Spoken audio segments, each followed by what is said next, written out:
Hello! Welcome back to my channel. I'm Desi, your makeup girl, and sa video na to, magta-try out tayo ng dalawang highlighters. So, yung isang highlighter natin ay galing sa Clean Color, and this is the Rainbow Highlighter. So, ayan siya. The next highlighter naman is from the brand Belle Cosmetics, and this is how it looks like. Unicorn Dust Highlighting Powder daw siya. If you're interested to know kung paano mag-work tong dalawang highlighters na to, then please keep on watching, and if you're new here, please consider subscribing.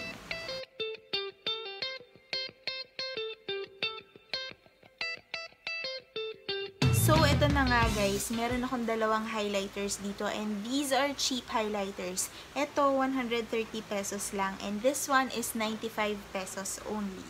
So, both of these highlighters are cheap and they are kind of unique, kaya naisipan ko na pagsamahin na lang sila sa video na to, and excited na akong bigyan sila ng verdict. So, simulan natin sa Unicorn Dust Highlighting Powder, and this is from the brand Belle Cosmetics. Nakalagay dito, made in the UK siya. And this shade is Celestial. I got this from Beauty Manila, and originally 120 yung price nito. However, naka-sale si Beauty Manila noon, kaya nakuha ko siya for 95 pesos na lang. O, diba? Sobrang mura. A highlighter that is less than 100 pesos. Nakaka-intriga siya, so buksan na natin siya. Iniikot lang yung cap, and this is how it looks like. Wala siyang sifter guys, so meron akong electric fan, nakikita ko na hinahangin siya. So yun yung iingatan mo kasi medyo delikado. Okay, now bibigyan ko kayo ng finger swatch. Gagamitin ko na lang yung highlighter dito sa cap. And this is how it looks like on the finger. So ayan siya. Color pink siya, and yung reflex niya parang nagto-turn into purple eh. Hindi ko sure kung nakikita rin sa camera, pero ganito siya. It's very powdery. Yun yung una kong napansin sa kanya, powdery siya. When swatched at the back of the hand naman, ito yung itsura niya. It's very pink. It's not my normal highlighter, so we'll see kung ano itsura niya kapag in-apply niya sa cheekbones. So, gagamit ako ng fan brush. Pinili to ng sister ko para sa akin at na-touch naman ako sa kanya. So, ang gagawin ko, ididip ko yung fan brush dito. And ayan, talagang kumakalat yung powder. Medyo nakakatakot. So, ito na siya, and i-apply natin siya sa cheekbone na to.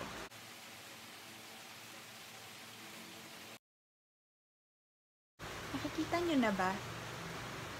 Medyo hindi pa yata siya kita. Ngayon, ang sheer pa lang ng itsura niya, pero itry nating i-layer.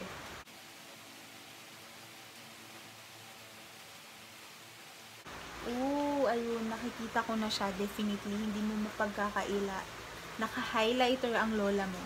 Hindi ko alam kung nakikita niyo guys, pero ayan siya. Sobrang pink na pink yung reflect niya. And ang napansin ko dito, ang chunky nung ano niya, nung specks of glitter niya. And hindi ko alam kasi parang hindi smooth yung pagkaka-apply niya sa skin. Parang medyo patchy siya. So, ayan siya guys. Of course, this highlighter is not something that I would wear every day kasi medyo ano siya, weird. And parang out of my comfort zone siya. Pero if you're someone na gusto ng highlighter na medyo out of the box, then this highlighter is for you. Medyo mag-iingat lang kayo sa highlighter na to kasi ang napansin ko, yung specks of glitter niya, hindi siya nagsistay put kung saan mo siya in-apply. Ayan o, napansin ko, nagsispread siya all over the area kung nasan siya naka-apply. So, baka ayaw nyo ng madaming glitter sa pisngi, then this product is not for you. But overall, I believe this is a nice highlighter. Kung gusto mo ng blinding at maliwanag na highlight, then go for this one. However, for me, hindi ito yung tipo ng highlight na isusuot ko on a normal basis. Kasi, ang pink nga niya guys, it's not that bad. Maganda siya actually, pero it's just not my thing to wear weird highlight colors. Very galactic kasi siya kapag tinitingnan ko sa salamin. So, parang no, it's really not for me. Ngayon naman, it's now time for us to try out this rainbow highlighter, and this is from the brand Clean Color. Nabili ko naman to from the Facebook page of Angeline Buna, and I got this for 130 pesos. When you open it, ganyan yung itsura niya. O diba, rainbow na rainbow. Kaya nakaka-intriga. And ang mura din niya, 130 pesos. Alam nyo guys, eto ha, first impressions. Feeling ko, gimmicky tong highlighter na to. Kasi, kung makikita mo siya ng buo, of course, nandyan yung iba't ibang kulay, diba? Pero, pag malapitan, halimbawa itong purple na to, meron kasing mga parts na parang nag-chip off. Tapos nakikita ko, kulay blue siya.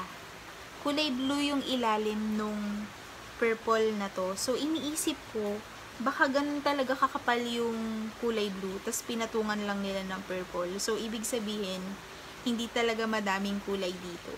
Gets nyo ba? Anyway, iswatch natin siya. So, 1, 2, 3, 4, 5, 6. Merong 6 na shades. Iisa-isahin ko na lang. Hala, kinuskus ko siya and medyo powdery siya. Etong pink na color na to. And ito yung hand swatch niya. Sobrang pigmented, grabe. Ini-imagine ko anong itsura ng highlight na ganito. Ayan o, madaming madami siyang fallout. Siguro dahil nirarub ko rin, pero tingnan natin mamaya kung anong effect niya. So, ito naman yung hand swatch nung orange na highlighter.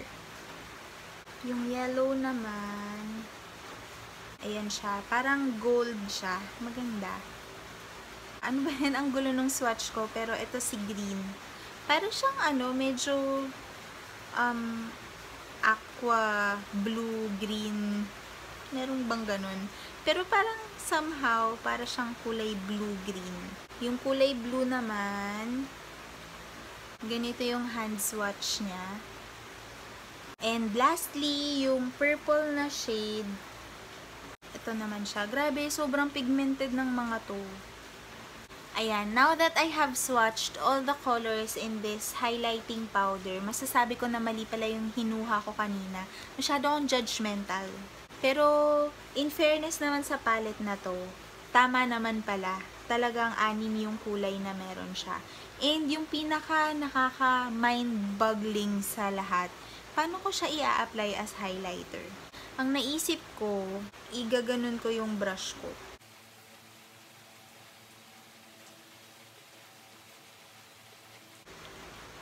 Ayun no, na-pick up niya yung kulay. And then, gusto kong ilagay as one sa aking cheekbones.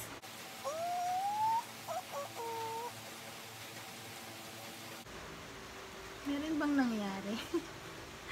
Parang walang nangyari. Nakakaloka. Pumangit lang yung makeup ko. Mali kasi. Bakit ko ba naisip gawin yun?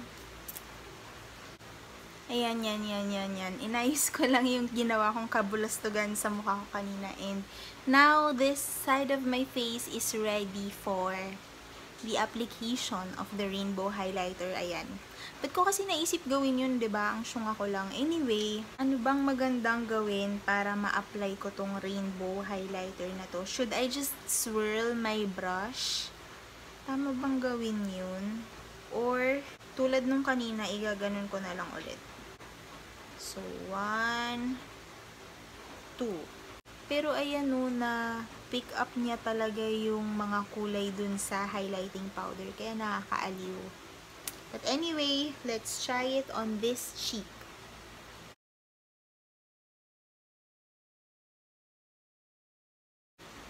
Anong nangyari? Hala. Bakit parang ang ganda niyang highlighter? Iniisip ko magkakagulo yung mga kulay. Alam niyo yun? Kasi tingnan niyo naman, sobrang pigmented niya, 'di ba? Pero bakit nung in-apply ko, parang ano nangyari? Isa pa. Ulitin natin. So, ayan mga kaibigan, ito yung brush ko, ito yung highlighting powder. Ginaganto ko siya. Pinipick up ko yung kulay na para pantay-pantay sila. And ayan no, makikita mo naman. Nandito yung kulay. And, now, i-apply natin siya ulit sa side na to. Kasi tingnan nyo, diba, iniisip ko, magkakagulo talaga yung mga kulay. As in, maghahalo-halo sila, tas magiging hindi kaakit-akit yung kulay. Pero tingnan nyo, yung highlight niya. Kakaiba, oh my gosh. Anyway, let's try it again. Baka may ano lang, anomalya.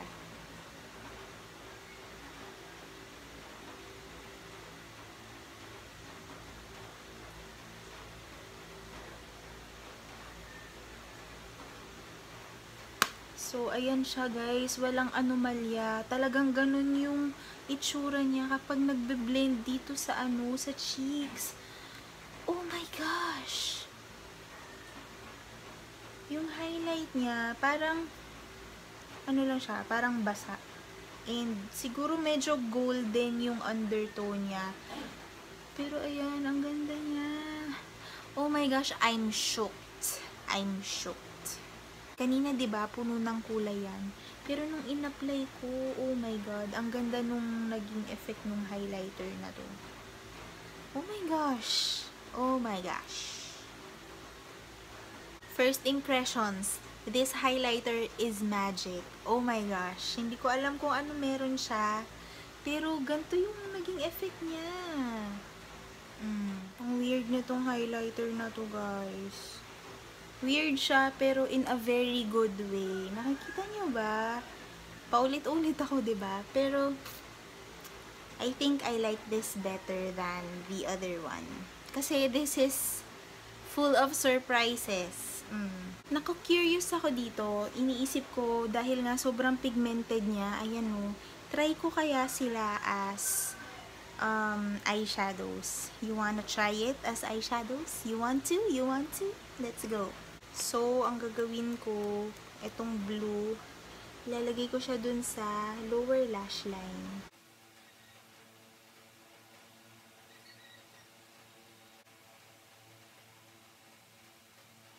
Ayan, pwede guys, pwede siyang eyeshadow, and ayan o, nagpa-pop talaga yung kulay niya, and natupad na yung pangarap ko na magkaroon ng blue lower lash line. Ang cute. So, ayan na guys. Kulay blue na yung lower lash line ko. And I believe maganda tong eyeshadow din. Maliban sa pagiging magical na highlight, pwede mo rin siyang gamiting eyeshadow. So, this product is a 2-in-1. It's multi-purpose and it's very sulit. Now, for my final thoughts, unahin natin tong si Unicorn Dust Highlighting Powder from the brand Belle Cosmetics. Ang masasabi ko, if you want an out-of-the-box na highlighter, then this one is for you. It has this pink pearlescent sheen to it, and ayan siya, very mala outer space yung datingan. So, ayan siya. It's very popping. Yung kulay pink, it's really popping. So, kitang-kita mo siya in person. I'm not sure if nakaka-capture nung camera, pero in person, sobrang bright nung pagka-pink niya. And so, I would not wear this on a daily basis. Pero kung ikaw yung medyo quirky kind of girl, then I believe magugustuhan mo tong highlighting powder na to. For the price of 95 pesos, sobrang sulit na rin ito guys. And pwede mo siyang magamit hanggang 18 months. So yes, for this Unicorn Dust Highlighting Powder, this is Makeup Girl approved. Pero ito talagang clean color rainbow highlighter guys. Iba to, iba talaga siya. Medyo shocked ako sa kanya. Nung una, akala ko talaga gimmicky tong product na to. Pero tingnan nyo naman. Ang highlight, popping na popping. And hindi mo aakalain na ganyan yung magiging result ng lahat ng kulay na to.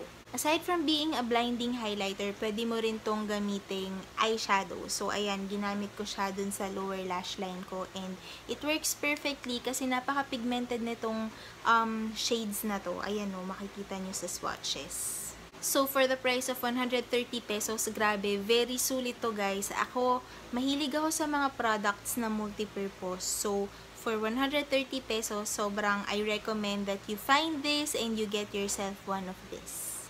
So, there you go guys. You've reached the end of this video. And sana nag-enjoy kayo as much as I did. Kayo ba ay shocked din? Let me know in the comment section below. Ayun, sana talaga natuwa kayo sa video na to. And if you did, then please don't forget to give it a thumbs up. And if you still haven't, please subscribe to my channel. I'm also on Facebook and Instagram at MakeupGirl. Thank you for watching guys, and I'll see you on my next video. Bye! Pag nagpapakita ng highlight, ganun na lang.